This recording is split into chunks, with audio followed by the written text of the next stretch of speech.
जापानी अद्भुत गाथा एक ऐसी सच्ची अद्भुत घटना जो यह सिद्ध करती है कि चुनौतियों के बिना जिंदगी बेकार है।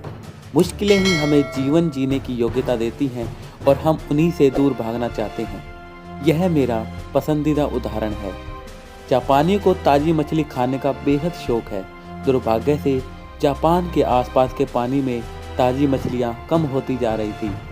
इस कमी को पूरा करने के लिए मछुआरों की नौकाएं आधुनिक और बड़ी होती जा रही थी, क्योंकि अब उन्हें मछली पकड़ने के लिए पानी में काफ़ी दूर तक जाना पड़ता था।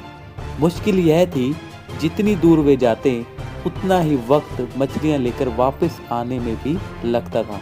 समय ज़्यादा लगने की वजह से मछलियां बासी हो जाती थी और ग्राहकों को बासी मछली पसंद नहीं आती थी। इस नई समस्या को हल करने के लिए बुद्धिमान जापानियों ने नौकाओं में बड़े बड़े फ्रीजर लगा दिए।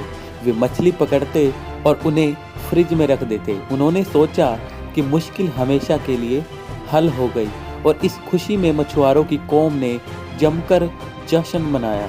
परंतु अब एक और समस्या आ गई। ग्राहकों को इतने लंबे समय तक फ्रिज में रखी गई मछली का स्वाद बदला बदला सा लगता था। वे इसकी बहुत कम कीमत अदा करते थे। जुझारू जापानियों ने हिम्मत नहीं हारी। हजारों लोग जुड़ गए और कड़ी मेहनत करके इस नई चुनौती का भी हल उन्होंने ढूंढ निकाला।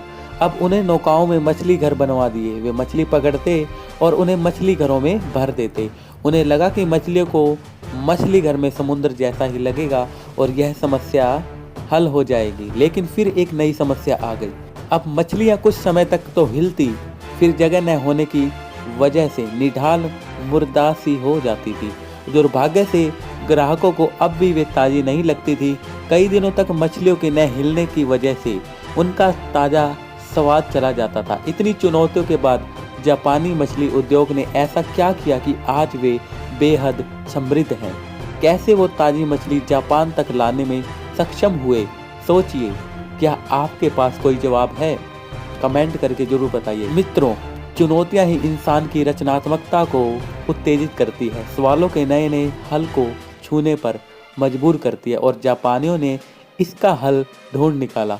आज भी जापानी उन मछलियों को मछली घर में ही लाते हैं, परंतु अब वे मछली घर में एक छोटी सी शार्क डाल देते हैं। मछलियां अपनी रक्षा के लिए इधर उधर भागती हैं और इस तरह वे क्रियाशील रहती हैं।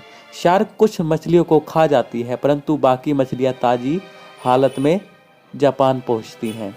इस कहानी से हमें यह शिक्षा मिलती है, सीधी बात आइए जानते हैं। हर चुनौती अपने साथ एक समाधान लेकर आती है, लेकिन हम क्या देखते हैं ये हमारा माइंडसेट तय करता है। चुनौतियों से दूर भागने की बजाय चुनौतियों से बूझो और उस खेल का मजा लो। यदि आपने एक छोटा लक्ष्य पा लिया है तो अब बड़े लक्ष्य को बूझो, क्योंकि जब तक बूझते रहोगे तब तक जिंदा रहोगे। जिस प्रकार एक खूंखार कुत्ता पीछे छोड़ दिया जाए तो इंसान आश्चर्यजनक तेज गति से दौड़ सकता है, उसी तरह अपनी जिंदगी में भी चुनौती डालकर देखो, आपके अंदर की छुपी हुई क्षमताएं बाहर आ जाएंगी।